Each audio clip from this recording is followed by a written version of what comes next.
রোগীর কাগজপত্র আমি সব দেখলাম এবং রোগীকেও আমি দেখলাম, ওনার সমস্যাগুলো শুনলাম। ওনার মূল সমস্যাটা তো আপনারা বললেন যে ওনার চোখসহ সমস্ত শরীর হলুদ হয়ে গেছে, সমস্ত শরীর চুলকায় এবং প্রস্রাবের রং সরিষার তৈলের মতো হয়ে গেছে, খাবার রুচি কমে গেছে এবং ওজন কমে গেছে। কেন ঘটনাগুলো ঘটছে আমি একটু আমার এই চিত্রের মাধ্যমে দেখাইতে যাচ্ছি, তাতে আপনাদের বুঝতে সুবিধা হবে। এটা এই যেটা দেখছেন এটা হচ্ছে একজন মানুষের পেটের ভিতরের অর্গানের ছবি, ঠিক এভাবেই সাজানো থাকে, ঠিক আছে।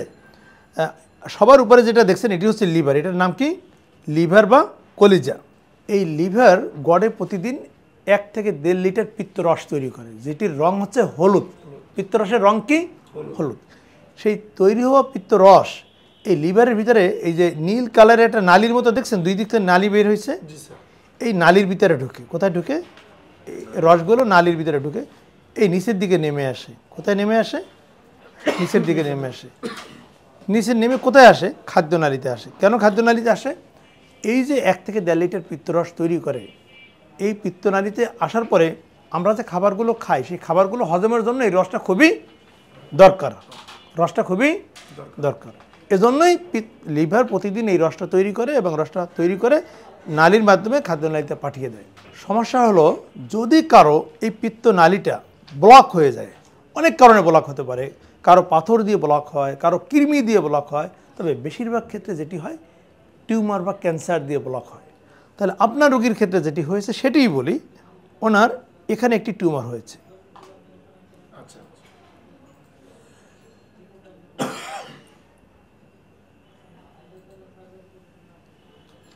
সিম্পলি এবার আপনি একটু চিন্তা করেন যে এটি একটি ফাঁপা নলের মতো। হলুদ রঙের রস বা পানি নিয়মিত এই খাদ্যনালীতে আসতো এবং সেটি খাবার হজম করে কিছু অংশ মলের সাথে বের হয়ে যেত, যে কারণে মানুষের মলের কালার কিছুটা হলুদ বর্ণের, ঠিক আছে, আর কিছুটা আবার শরীরের সাথে মিশে যেত। কিন্তু সেই রোগীরই বা সেই মানুষেরই একটি টিউমার বা কোনো কারণে সেই ফাঁপা নলটা বন্ধ হয়ে গেছে। তাহলে ওনার সেই হলুদ রঙের রসকে নিচের দিকে নামবে? কিন্তু লিভার তো ডেইলি তৈরি করতেছে, তাহলে সেই রসটা আবার কি করবে? ব্যাক করবে না? ব্যাক করে আবার সেই লিভারে চলে যাচ্ছে, ব্যাক করে লিভারে চলে যাচ্ছে। তো লিভারে তো অত জায়গা নেই, তখন কি করবে? লিভারের চারদিকে দেখেন এই যে লাল কালারের কিছু নালী দেখতেছেন, এগুলো হচ্ছে রক্তনালী। এগুলো কি? সেই লিভারে ব্যাক করা যে পিত্তরস, হলুদ রঙের যে পিত্তরস, এই রক্তনালীর ভিতরে ঢুকে যায়। ঢুকে আমাদের শরীরের সব জায়গায় কি থাকে? রক্তনালী। সুতরাং যেহেতু একবার রক্তনালীর ভিতরে ঢুকলো, তখন শরীরের সমস্ত রক্তনালীর ভিতরে এই রসটা চলে যায়। তাহলে কী হবে? হলুদ রঙের রস যখন শরীরের সব জায়গায় চলে যাবে, তাহলে সেই রোগ মানুষের কালারটা কি হবে? হলুদ কালার হবে। তবে আমাদের চোখের এই চারিদিকের অংশটা কি সাদা না? তাহলে সব জায়গায় হলুদ হলেও যেহেতু সাদা জায়গাটায় যদি হলুদ হয়, ওই জায়গাটা কি দেখা যায়? বেশি দেখা যায়। সেই জন্য ওনার চোখটা বেশি হলুদ দেখা যাচ্ছে। প্রকৃতপক্ষে কিন্তু সমস্ত জায়গায় ওনার হলুদ, কিন্তু চোখটা যেহেতু সাদা সে কারণে বেশি হলুদ দেখা যাচ্ছে। এখানে আরও একটি ব্যাপার, এই পিত্ত রসের সাথে পিত্ত লবণ থাকে। কি থাকে?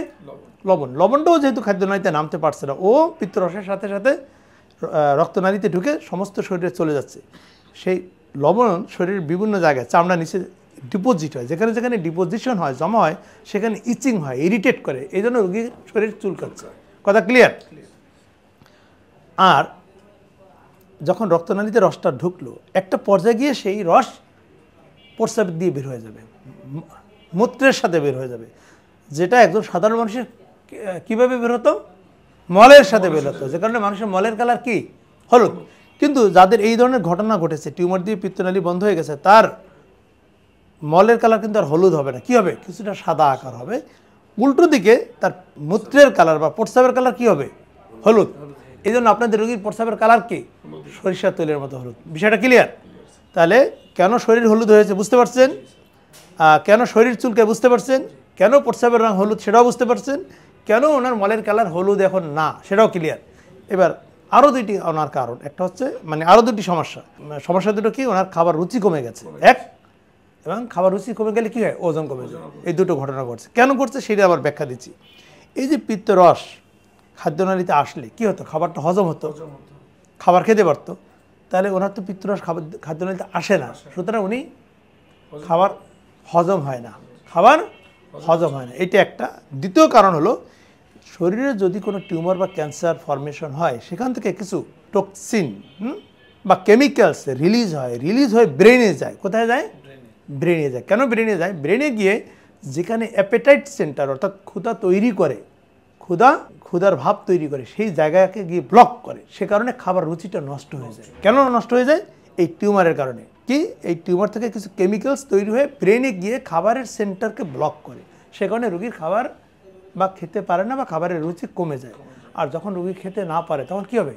রোগীর ওজন কমে যায়। তাহলে দুইটা কারণ পেলাম খাবার রুচি কমে যাওয়ার। একটা হচ্ছে খাবার হজমই হয় না, কারণ হচ্ছে রসটা আসতেছে না। আরেকটা হচ্ছে এই টিউমার দিয়ে কেমিক্যালস রিলিজ হয়ে খাবার বন্ধ করে দিচ্ছে, আর হজম হয় না এবং ওনার খাবারের রুচি কমে গেছে। এই দুইটা কারণেই ওনার ওজনটা কমে গেছে। তাহলে ওনার যে 6টা উপসর্গ, আমরা কি বিষয়টা ক্লিয়ার বুঝতে পারলাম কেন হয়েছে? এই পিত্তনালীর শেষ অংশ একটা টিউমার বা ক্যান্সার দিয়ে ব্লক বা বন্ধ হয়ে গেছে। এই যে টিউমার বা ক্যান্সার, এটাকেই বলা হয় পেরিএম্পুলারি কার্সিনোমা। এটাকে কি বলা হয়? পেরিএম্পুলারি কার্সিনোমা। তার মানে হলো পিত্তনালীর যে শেষ অংশ, এখানে যদি কোনো টিউমার বা ক্যান্সার হয়, ঠিক একইভাবে এখানে আরও একটি অর্গান আছে, এই যে দেখছেন পাতার মতো, এটা হচ্ছে প্যানক্রিয়াস। এই প্যানক্রিয়াসের হেড রিজিয়নে এখানেও যদি টিউমার বা ক্যান্সার হয়, আর এই খাদ্যনালীতে যে পিত্তনালীটা যেখানে শেষ হয়, এখানে যদি টিউমার বা ক্যান্সার হয়, আর এই পিত্তনালী এবং প্যানক্রিয়াসের নালী দুটো একত্রিত হয়ে শেষ হয় একটা কমন চ্যানেলের মাধ্যমে, যেটাকে বলা হয় অ্যাম্পুলা। এই 4টা অর্গানে যদি টিউমার বা ক্যান্সার হয়, এটাকে বলা হয় পেরিএম্পুলারি কার্সিনোমা। এই পেরিএম্পুলারি কার্সিনোমা হলে রোগীর এই 6টা জিনিস ঘটে। 6টা জিনিস ঘটে, যেটা আপনাদের রোগীর ক্ষেত্রে ঘটেছে। চিকিৎসা কি? এই তো আমার কাছে এই জন্যই আসছে, এই ক্যান্সারটা ফেলে দিতে হবে, টিউমারটা কেটে ফেলে দিতে হবে। তাহলে আমার মনে হয় ব্যাপারটা ক্লিয়ার হয়েছে। এখন কি আপনারা অপারেশন পদ্ধতি জানতে চান কিনা? সেটাও জানার দরকার আছে। আচ্ছা, তাহলে একটু আমি বলি অপারেশনের বিষয়টা কীরকম, আমরা অপারেশনটা কীভাবে করব সেটা একটু বলি। এই যেটা আঁকলাম, এটা হচ্ছে পাকস্থলী। পাকস্থলীর পরের অংশ হচ্ছে খাদ্যনালী, ঠিক আছে? খাদ্যনালীর শেষ অংশে টিউমার, পেরিএম্পুলারি কার্সিনোমা যেটাকে বলা হয়। হ্যাঁ, এই হলো টিউমার। এখন ওনার যে টিউমারটা হয়েছে, এই টিউমারটা যদি আমাদের শরীরের বাইরের কোনো একটা অংশে হতো, এই অপারেশনটা করতে মোট 10 থেকে 15 মিনিট সময় লাগতো। কয় মিনিট লাগতো? 10 থেকে 15 মিনিট। এরকম একটা টিউমার বা ক্যান্সার যদি আমাদের চামড়ার উপরে হতো, কয় মিনিট? মাত্র 10 মিনিট। কিন্তু এমন একটা জায়গায় টিউমার বা ক্যান্সার, এই অপারেশনটা করতে প্রায় 6 ঘন্টার মতো সময় লাগবে। 6 ঘন্টা। এবং কি কি করতে হবে সেটা দেখেন, সেটা অত্যন্ত জটিল একটা প্রক্রিয়া। এই যেটা পাকস্থলী দেখছেন না, পাকস্থলীকে যদি 3 ভাগ করি, শেষ ভাগ ফেলে দিতে হবে, এটুকু ফেলে দিতে হবে। এটা কি? প্যানক্রিয়াস। প্যানক্রিয়াসের হেড এবং নেক, প্যানক্রিয়াসের 4টা অংশ আছে, প্যানক্রিয়াসের এই জায়গাটা ফেলে দিতে হবে, এইটুকু। এই যে পিত্তথলি এবং পিত্তনালী, এই পিত্তনালীর এখান থেকে কাটবো, কেটে এই থলি এবং নালী পুরোটা ফেলে দেব। এবং এই যে পাকস্থলীর পরের যে খাদ্যনালী, এটাকে বলে ডিউডেনাম এবং জেজুনাম, এই পর্যন্ত আমরা কাটবো, এই পর্যন্ত। তাহলে দেখেন আমরা কাটবো কোন পর্যন্ত,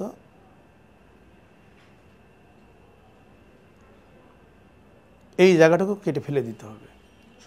তার মানে কি? পাকস্থলীর শেষ অংশ, পিত্তথলি, পিত্তনালীর শেষ অংশ এবং পাকস্থলীর পরের যে ডিউডেনাম এবং জেজুনামের 10 সেন্টিমিটার এবং প্যানক্রিয়াসের হেড এবং নেক, সাথে পিত্তনালীর শেষ অংশে যে টিউমার বা ক্যান্সার আছে সেটি সহ এই জায়গাগুলো ফেলে দিতে হবে। এইটুকু ফেলে দিতে প্রায় 2.5 ঘন্টার মতো সময় লাগে। ক্লিয়ার? তাহলে ফেলে দিলে কি হবে? এখন স্বাভাবিকভাবে এই যে মানুষ যখন খাবারটা খায়, খাবারটা খেলে কি হয়? এই পাকস্থলী থেকে খাদ্যনালী হয়ে নিচের দিকে নামে। আমি তো পাকস্থলীর নিচের অংশ এটুকু ফেলে দিয়েছি, তাহলে এখন কোথায় খাবারটা যাবে? যেতে পারবে না, কাটছি না। আবার এখান থেকে যে পিত্তরসটা তৈরি হতো, সেটা তো পিত্তনালী হয়ে খাদ্যনালীতে আসতো। আমি তো পিত্তনালী এখান থেকে কেটে ফেলে দিয়েছি নিচের অংশ, তাহলে এখন রস কেমনি খাদ্যনালীতে আসবে? অথবা প্যানক্রিয়াসের আমি এখান থেকে তো কেটে ফেলছি, এখন প্যানক্রিয়াস যে এখান থেকে প্রতিদিন 1 লিটার রস তৈরি করে, সেই রস কীভাবে খাদ্যনালীতে আসবে? 3টে বিষয়। প্যানক্রিয়াস কীভাবে বা প্যানক্রিয়াসের রস কীভাবে খাদ্যনালীতে পাঠাবে, আমরা যে খাবার খাই সেই খাবার পাকস্থলীতে আসার পরে কীভাবে খাদ্যনালীতে যাবে, এবং লিভার যে খাদ্য রস বা পিত্ত রস তৈরি করে সেই রস কীভাবে খাদ্যনালীতে যাবে। আমি তো এই জায়গাটুকু ফেলে দিলাম। এজন্য আমরা যে কাজটা করি সেইটা একটু বলছি। কাটার পরে চিত্রটা দেখেন, এই যে লিভার আছে না, লিভারের পরে এই যে পিত্ত নালীর উপরের অংশটুকু আছে, দেখেন নিচের অংশটুকু নাই, থলি এবং নিচের নালীটুকু ফেলে দিয়েছি। এই যে প্যানক্রিয়াস দেখেন, এই যে বডি এবং টেইল আছে, এদিকে যে অংশটুকু ছিল একটু আগে ছবিতে দেখছেন সেটুকু নাই, ফেলে দিয়েছি। পাকস্থলীর উপরের অংশটুকু আছে, পরের অংশটুকু ফেলে দিয়েছি। পেটের ভিতরে অনেক বড় খাদ্যনালী থাকে, প্রায় 20 হাত, প্রায় সেই খাদ্যনালীর একটা অংশ আমরা উপরে তুলে নিয়ে আসি। কোথায় তুলে নিয়ে আসি? উপরে এনে এখানে জোড়া লাগাই দিই। প্রথমে প্যানক্রিয়াসের সাথে জোড়া লাগাই। দেখেন এখন প্যানক্রিয়াস যদি রস তৈরি করে খাদ্যনালীতে আসবে না? আসবে। ঠিক তেমনইভাবে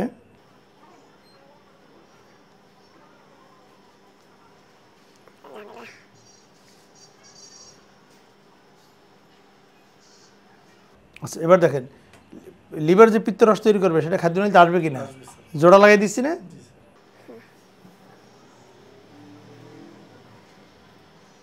এবার এই দেখেন পাকস্থলীর সাথে আবার আর একটা জোড়া লাগাই দিছি, তাহলে আমরা যে খাবারটা খাবো সেটা পাকস্থলী খাদ্যনালীতে যাবে কিনা? তাহলে কয়টা জোড়া লাগাইলাম? 3টা বাইপাস। প্যানক্রিয়াসের সাথে একটা, পিত্তনালীর সাথে একটা এবং পাকস্থলীর সাথে একটা। এই জোড়া লাগাইতে পারে আবার 2.5 ঘন্টার মতো সময় লাগবে।